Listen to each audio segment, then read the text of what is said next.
क्या आपने कभी यह सोचा है कि आपके जीवन में वास्तव में क्या मूल्यवान है? आप अपने सबसे बड़े खजाने को क्या मानते हैं? शायद यह आपका परिवार है, वे बच्चे जो ईश्वर ने आपको दिए हैं, कोई कीमती संपत्ति जो आपने बहुत मेहनत से अर्जित की है, या शायद वह काम जिसे आपने वर्षों में बनाया है। ये सभी महत्वपूर्ण है और इनकी अपनी जगह है, लेकिन अनंत काल के सामने क्या इनमें से कोई भी आपकी आत्मा को बचा सकता है? यीशु हमें ठीक यही प्रश्न पूछते हैं। मत्ती अध्याय 16 पद 26 में, मनुष्य को क्या लाभ होगा यदि वह संपूर्ण संसार प्राप्त कर ले किंतु अपनी आत्मा को खो दे? या मनुष्य अपनी आत्मा के बदले क्या दे सकता है? ये शब्द केवल चेतावनी नहीं है, बल्कि यह सोचने का आह्वान है कि वास्तव में क्या महत्वपूर्ण है। हम ऐसे दुनिया में जी रहे हैं जो हमें अधिक पाने, अधिक हासिल करने और अधिक इकट्ठा करने के लिए प्रेरित करती है। हर दिन हमें यह संदेशों की बौछार होती है कि खुशी अगली कार, अगली घर, भरे हुए बैंक खाते या दूसरों की मान्यता में है। लेकिन सच्चाई यह है कि भले ही हम ये सब हासिल कर ले, फिर भी हमारे पास अनंत जीवन की गारंटी नहीं होगी। सभी भौतिक वस्तुएं एक पल में खो सकती है। स्वास्थ्य असफल हो सकता है, पैसा गायब हो सकता है और प्रसिद्धि भुलाई जा सकती है, लेकिन आत्मा वास्तव में ईश्वर के सामने अनंत मूल्य रखती है। और यही कारण है कि यीशु हमें उस चीज को चुनने के लिए बुलाते हैं जिसे खरीदा नहीं जा सकता। वह हमें याद दिलाते हैं कि सबसे बड़ा खजाना इस संसार की चीजों में नहीं है, बल्कि उन्हें जानने, उनके साथ चलने और उनकी इच्छा के अनुसार जीने में है। पौलुस ने इसे गहराई से समझा जब उन्होंने फिलिपियों को लिखा, अध्याय 3 पद 8 में, सचमुच मैं सब कुछ को हानि मानता हूं ताकि मसीह यीशु मेरे प्रभु के ज्ञान में श्रेष्ठता पा सकूं, जिसके कारण मैंने इन सब चीजों को खोया और उन्हें बवंदर की तरह माना ताकि मैं मसीह को प्राप्त कर सकूं। प्रेरित हमें दिखाते हैं कि इस दुनिया में कोई भी चीज प्रभु यीशु को पाना का सौभाग्य नहीं देती। कितनी बार हम स्वयं यह सोचने की जाल में फंसते हैं कि हमें पूर्ण होने के लिए और कुछ चाहिए। शायद आपने कभी ऐसा महसूस किया है, यदि मेरे पास अधिक पैसा होता तो मैं खुश होता, यदि मेरा करियर अधिक मान्यता प्राप्त होता तो मुझे शांति मिलती, यदि मेरी सेहत पूरी तरह सही होती तो मैं संतुष्ट होता। लेकिन परमेश्वर का वचन हमें दिखाता है कि सच्ची खुशी, सच्ची शांति और सच्ची संतुष्टि उन चीजों से नहीं आती जो क्षण भंगुर है, बल्कि उसी से आती है जो अनंत है। जब हम रुककर विचार करते हैं तो हमें एहसास होता है कि अक्सर हम अपने दिल को उन चीजों में लगाते हैं जो हमें सबसे कठिन समय में समर्थन नहीं कर सकती। एक क्षण के लिए सोचिए, जब आपकी शक्ति कमजोर हो जाए तब आपकी हाथ किसके द्वारा पकड़ी जाएगी? जब सभी संसाधन समाप्त हो जाए तब आपको आशा कौन देगा? जब आप मृत्यु के छाया की घाटी से गुजरेंगे तब आपको सुरक्षा कौन देगा? इनमें से कोई भी भौतिक वस्तुओं, लोगों या उपलब्धियों से नहीं आ सकता।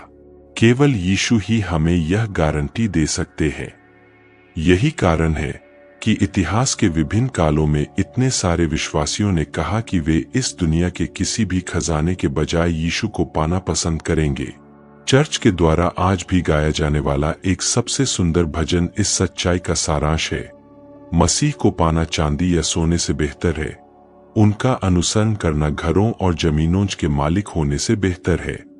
यह भजन केवल एक सुंदर धुन नहीं है, बल्कि उन दिलों की गवाही है जिन्होंने समझा कि कुछ भी मसीह के प्रेम के समान नहीं हो सकता। और अब मैं आपसे एक सीधा सवाल पूछता हूं, आज आपका दिल कहाँ है? आपके जीवन के केंद्र में क्या है? यीशु ने हमें चेतावनी दी कि जहां हमारा खजाना है वहां हमारा दिल भी होगा। यदि हमारा खजाना क्षणभंगुर चीजों में है तो हम हमेशा उन्हें खोने के डर में रहेंगे, लेकिन यदि हमारा खजाना मसीह है तो हम यह सुनिश्चित करके जीवन जिएंगे कि हमें कभी नहीं छोड़ा जाएगा। उन्होंने स्वयं यूहन्ना अध्याय 6 पद 37 में वचन दिया, जो कोई मेरे पास आता है उसे मैं कभी बाहर नहीं फेंकूंगा।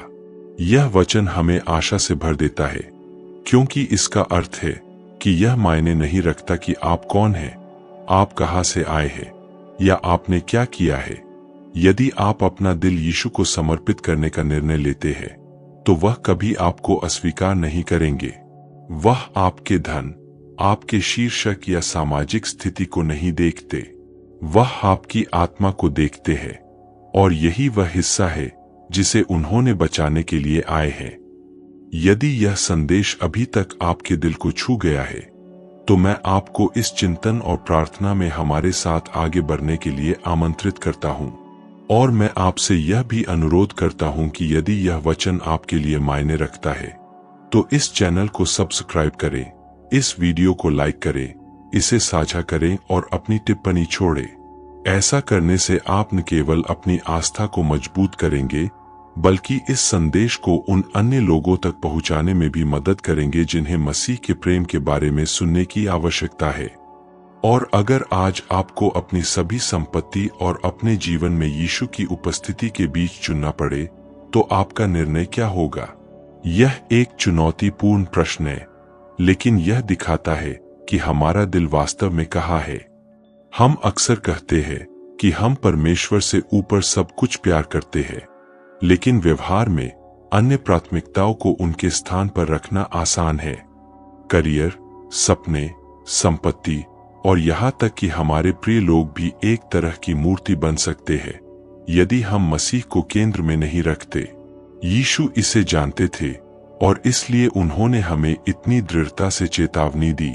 उन्होंने पूरी दुनिया जीतने की बात नहीं की बिना कारण। उन्होंने इसलिए कहा क्योंकि वह मानव हृदय की कमजोरी, उन चीजों में सुरक्षा खोजने के प्रलोभन को जानते थे जो अनंत काल को समर्थन नहीं दे सकती।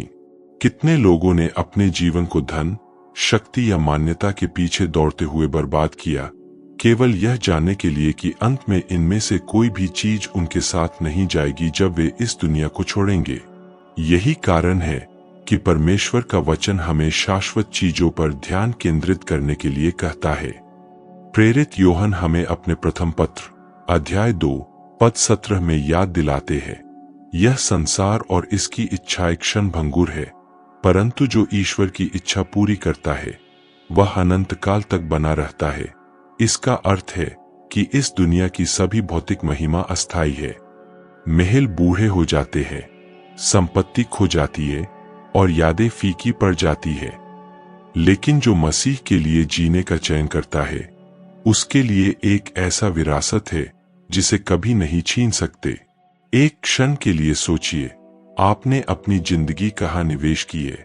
यह आखिरी बार कब आकलन किया? जब आप अपनी दैनिक चुनावों को देखते हैं, क्या आप भौतिक विरासत बना रहे हैं या अनंत खजाना? यीशु ने खुद मत्ती अध्याय 6 पद 19-21 में कहा, पृथ्वी पर खजाना इकट्ठा मत करो जहां कीड़ा और जंग उसे नष्ट कर देते हैं और चोर उसे चुरा लेते हैं, परंतु आकाश में खजाना इकट्ठा करो जहां न कीड़ा न जंग उसे नष्ट कर सकते और न चोर उसे चुरा सकते हैं, क्योंकि जहां तुम्हारा खजाना है वहां तुम्हारा हृदय भी होगा।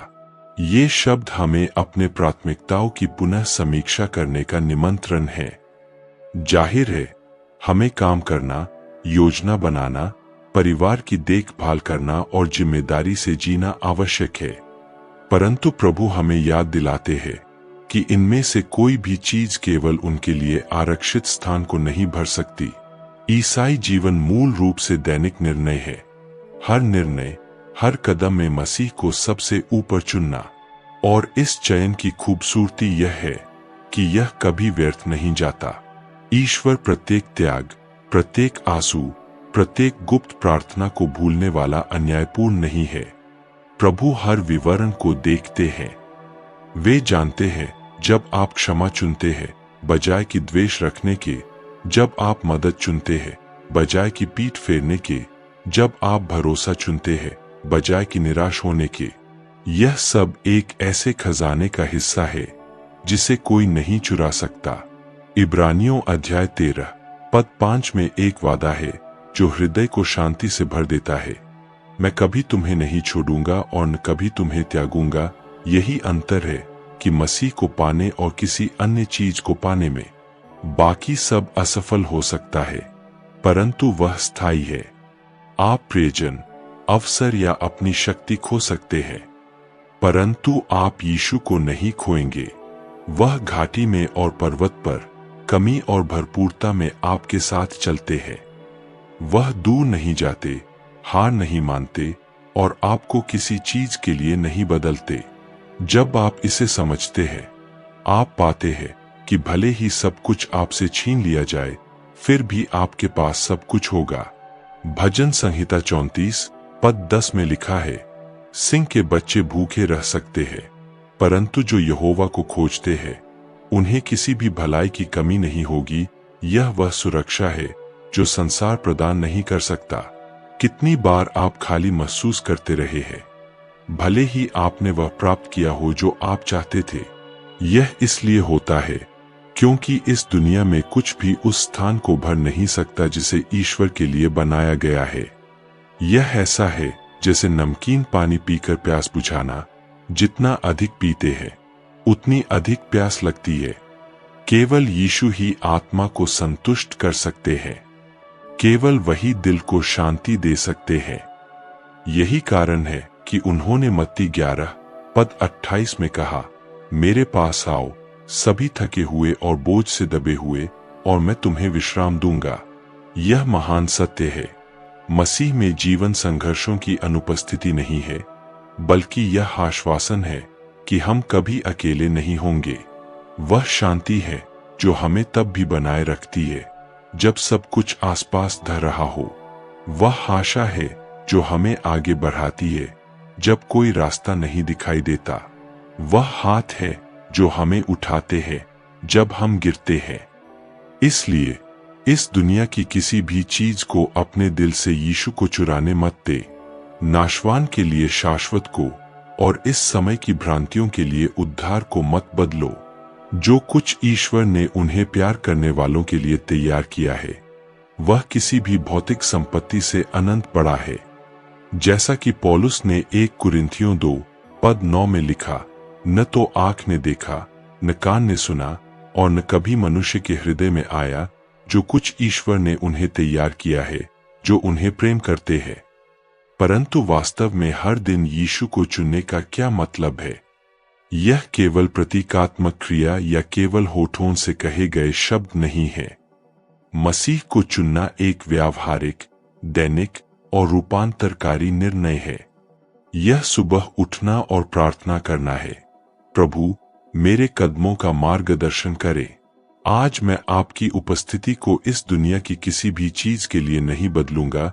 यह निर्णय सरल लग सकता है, पर यह अर्थपूर्ण जीवन, शांति और अनंत काल के लिए कुंजी है। अक्सर शत्रु हमें शॉर्टकट के माध्यम से धोखा देने की कोशिश करता है। अस्थायी सुख, मानवीय सम्मान या झूठी सुरक्षा की पेशकश करता है। वह फुसफुसाता है कि दुनिया को जीतना उचित है, भले ही आत्मा की कीमत पर। परंतु सच्चाई यह है कि इस दुनिया में कुछ भी उस खालीपन को नहीं भर सकता जिसे केवल यीशु ही भर सकते हैं। और यही कारण है कि शब्द हमें मत्ती 16 पद 26 में चुनौती देता है। मनुष्य को क्या लाभ कि वह सारा संसार जीते परंतु अपनी आत्मा खो दे? यह वह प्रश्न है जो हमारे दिल में गूंजना चाहिए। जब हम मसीह को पहले स्थान पर रखते हैं, हम नहीं खोते, बल्कि हमें सब कुछ प्राप्त होता है जो वास्तव में महत्वपूर्ण है। हमें वह शांति मिलती है जिसे संसार नहीं समझता, कठिन दिनों से गुजरने की शक्ति, संघर्षों में साहस और तब भी आशा जब सब कुछ खोई हुई लगती है। यही उनकी विरासत है जो यीशु को चुनते हैं। एक जीवन जिसका अर्थ अब है और महिमा में अनंत काल सुनिश्चित है। इसलिए मेरा आज का निमंत्रण सरल और गहरा है। हर चीज से ऊपर यीशु को चुने। शायद आपने भारी बोझ उठाया, गलत जगहों पर उत्तर खोजे या अपनी जिंदगी को उन चीजों से भरने की कोशिश की जो टिकाऊ नहीं है। पर अब समय है कि मसीह में विश्राम करें और उन्हें अपनी जिंदगी का केंद्र बनने दें। इस क्षण मेरे साथ प्रार्थना करें, प्रभु यीशु, मैं आज आपको चुनता हूं। मैं आपकी उपस्थिति को धन, प्रशंसा और किसी भी मानव उपलब्धि से अधिक पसंद करता हूं। मेरी आत्मा की रक्षा करे, मेरे कदमों का मार्गदर्शन करे और मुझे आप में स्थिर रहने में सहायता करे। आमीन। और यदि यह संदेश आपके दिल को छू गया है तो मैं आपको इस मिशन में हमारे साथ जुड़ने के लिए आमंत्रित करता हूं। चैनल को सब्सक्राइब करें, लाइक करें, टिप्पणी करें और इस प्रार्थना को साझा करें ताकि और अधिक लोग मसीह के प्रेम और सत्य तक पहुंच सके। आपकी जिंदगी उस सबसे बुद्धिमान चुनाव का प्रतिबिंब हो जो कोई भी कर सकता है। हर दिन यीशु के साथ और यीशु के लिए जीना।